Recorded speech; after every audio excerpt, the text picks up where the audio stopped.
Se a escola de Frankfurt, eu acho que o melhor começar pelos livros do Max Horkheimer, sobretudo a Destruição da Razão, talvez seja o melhor livro dele. Mas o estudo que mais marcou a presença deles nos Estados Unidos foi uma obra coletiva chamada A Personalidade Autoritária, em que eles tentavam psicologizar a ideologia fascista, associando-a a um tipo de personalidade, mais ou menos, vamos dizer, grosso modo, patriarcal, o que é inteiramente absurdo. Assim, historicamente isso não faz o menor sentido, né?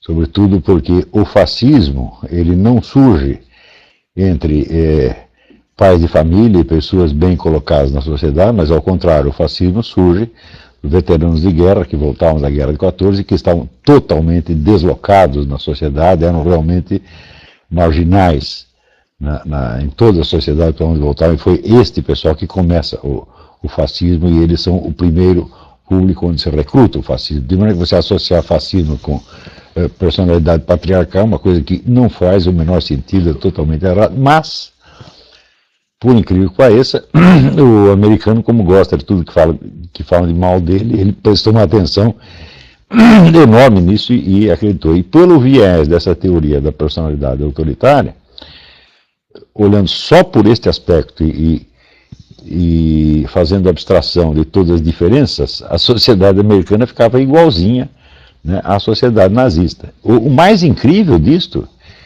é que esse, quer dizer, é um caso extremo do que eu chamaria de paralaxe cognitiva, porque os membros todos da escola de Frankfurt que vieram para os Estados Unidos eram todos judeus, todos, sem exceção.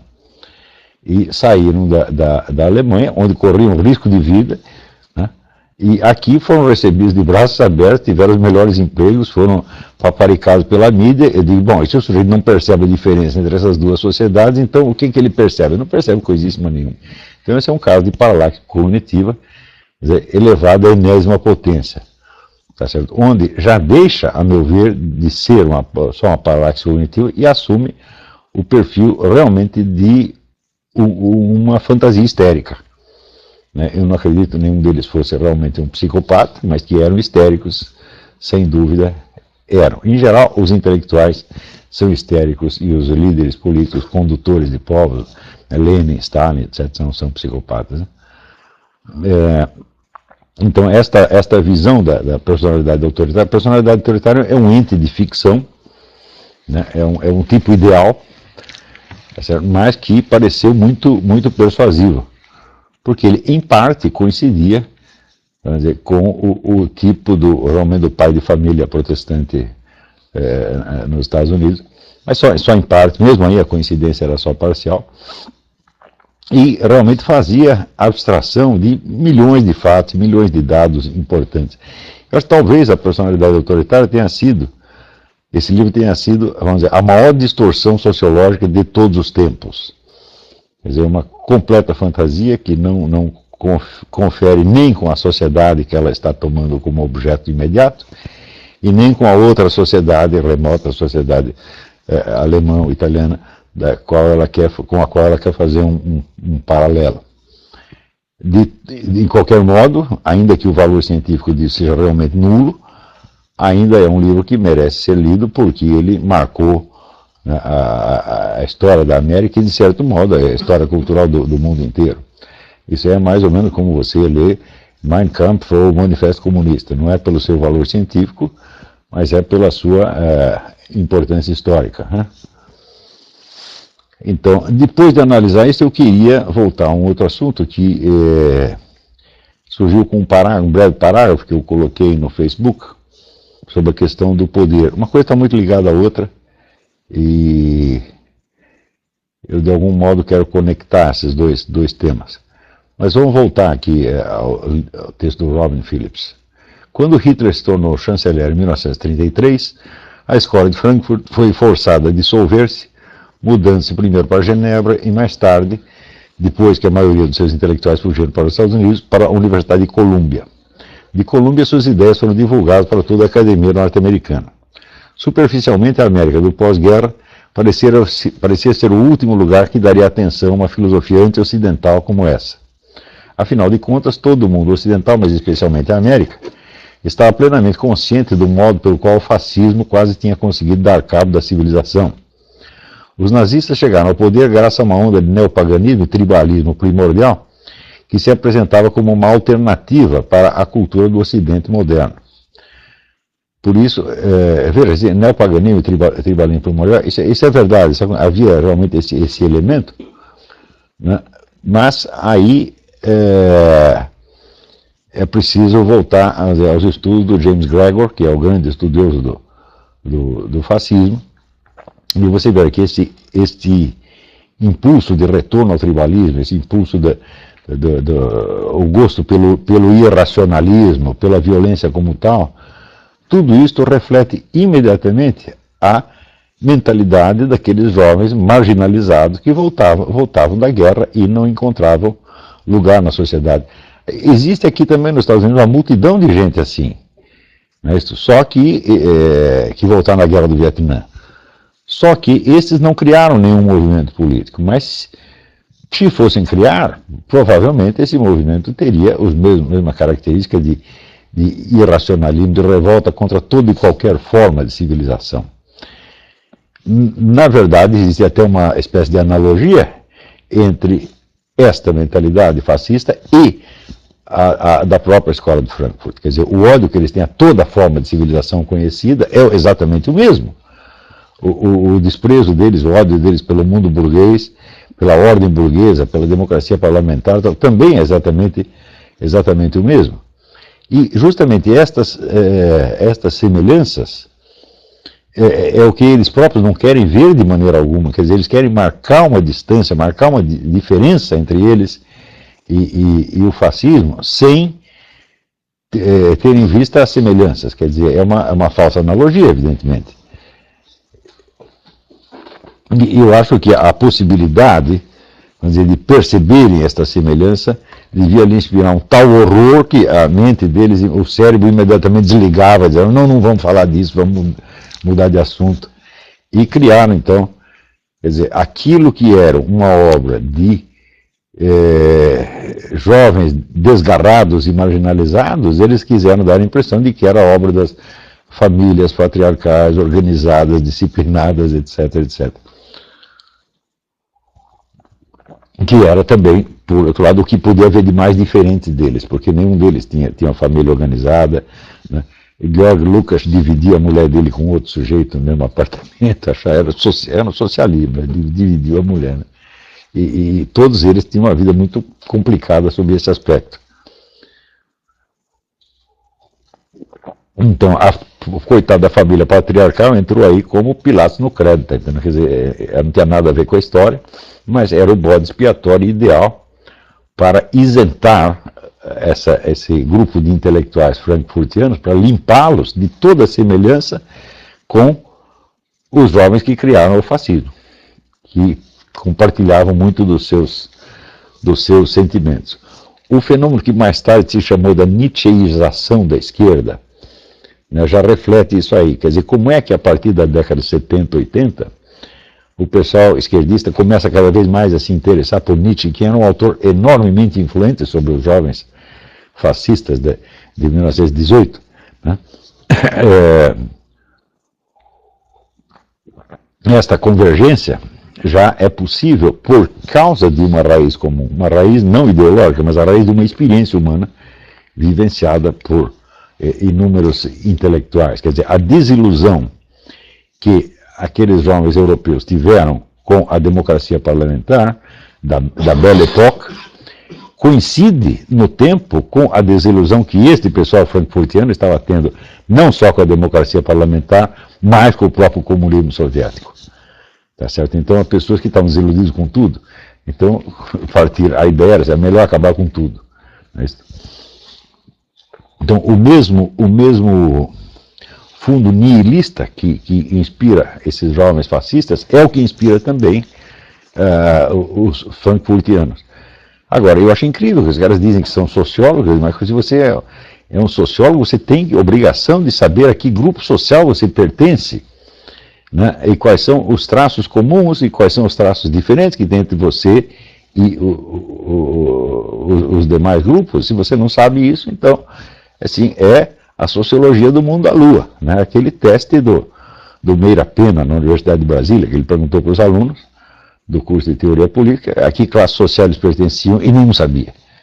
Se você não sabe em que classe social você está, em que lugar da sociedade você está, qual é o seu posto de observação? Desde onde você está observando as coisas?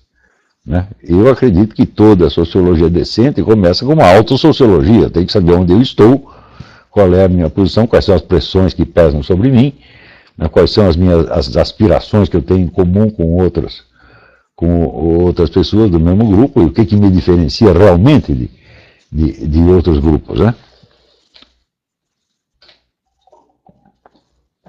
E o fato de que esses membros da escola de Frankfurt eram todos judeus, não tem nada, não é por si um fator diferencial suficiente com relação ao fascismo. Por quê? Porque existia um fascismo judaico, até em Israel, do Jabotinsky. Quer dizer, onde você tem, esta situação de um grupo marginalizado, revoltado, que está contra a civilização, e esse grupo, ao mesmo tempo, sobe ao poder, e ele tem a necessidade urgente de levantar a economia, ou de criar um aparato industrial. Bom, você tem todos os elementos do fascismo, tá certo? O próprio nacionalismo entra como um elemento anticivilizacional, porque é, vamos dizer, um apego local, tribal, como ele disse aqui, quer dizer, você está muito ligado aos seus semelhantes e você rejeita aquela ideia dos direitos humanos abstratos, toda aquela ideia universalista da própria Revolução Francesa, né? E você está, aquele negócio do right or wrong, my country, quer dizer, não importa se o meu país está certo ou está errado, ele é o meu, é um espírito um pouco mafioso, não é isso? Isso esteve presente, por exemplo, nesse radicalismo judaico com o Jabotinsky. Quer dizer, era uma composição ideológica que cria um fascismo, tá certo? Então, ser judeu não claro que vacina o sujeito contra o fascismo dos outros, contra o fascismo dos alemães, evidentemente, mas não vacina contra o seu próprio fascismo.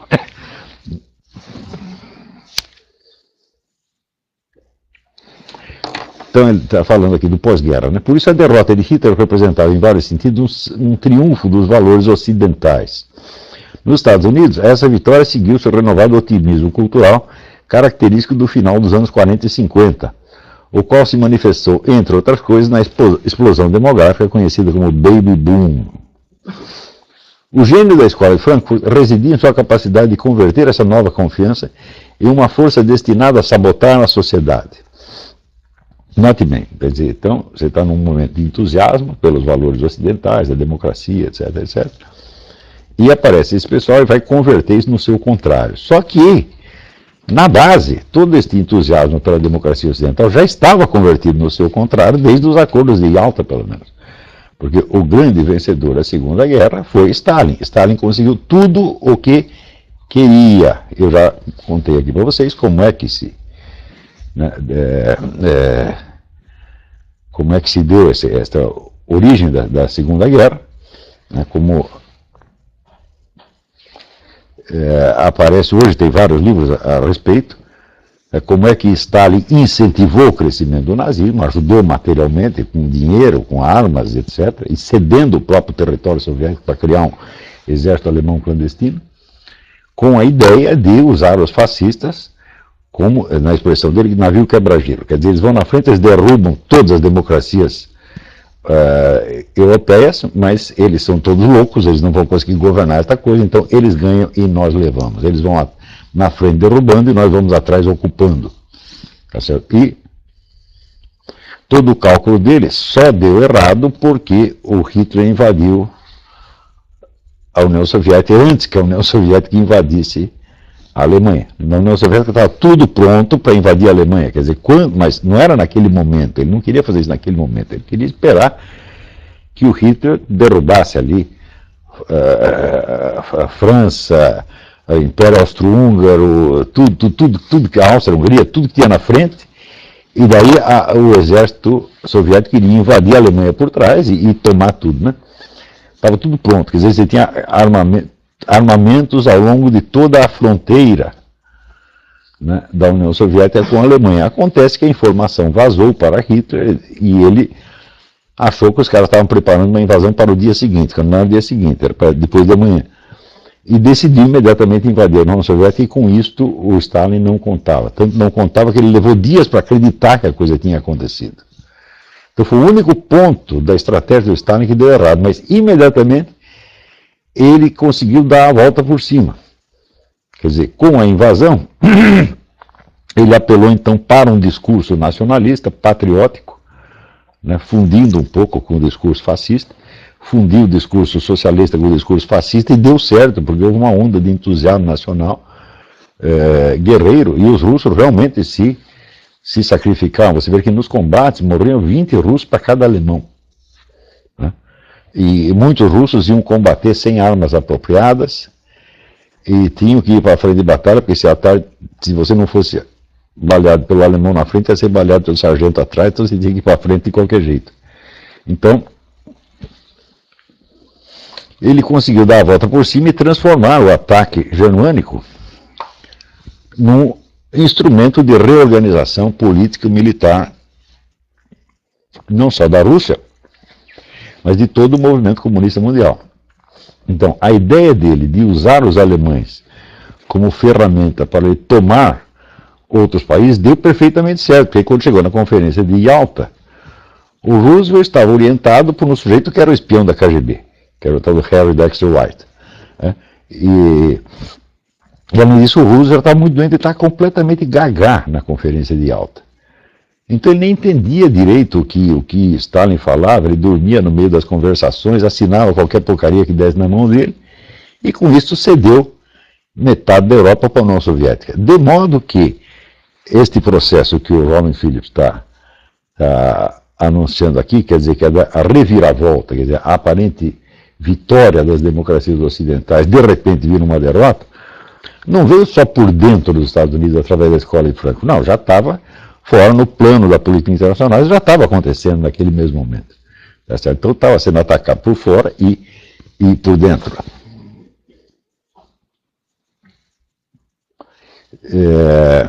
A estratégia envolvia uma astuta redefinição do fascismo, transformando-o em uma heresia da extrema-direita. Você vê que esta noção também não veio só da escola de Frankfurt, isso veio de Stalin. Então, o Stalin, veja que coisa, ele é o mesmo, da onde surge a ideia? O fascismo, a ideologia da extrema-direita, dos conservadores, etc, etc. Não é possível, porque na Europa inteira eram os conservadores que sempre arregimentavam as suas nações para reagir contra o fascismo. Ao passo que a esquerda estava acomodando, porque graças aos planos de Stalin, Stalin precisava que o nazismo progredisse, então não atacava diretamente. Falava um pouco contra, mas deixava andar e ajudava por lado do pano.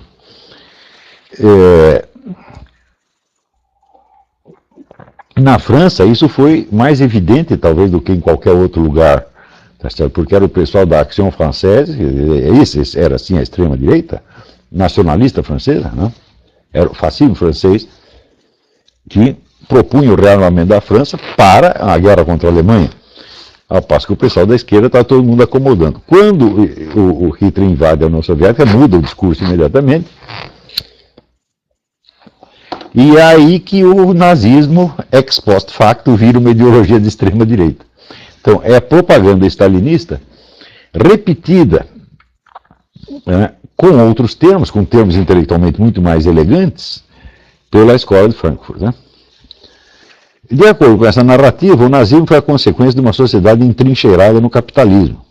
Quem quer que não esteja preparado para falar sobre o capitalismo também deve permanecer em silêncio sobre o fascismo, comentou o sociólogo Max Horkheimer.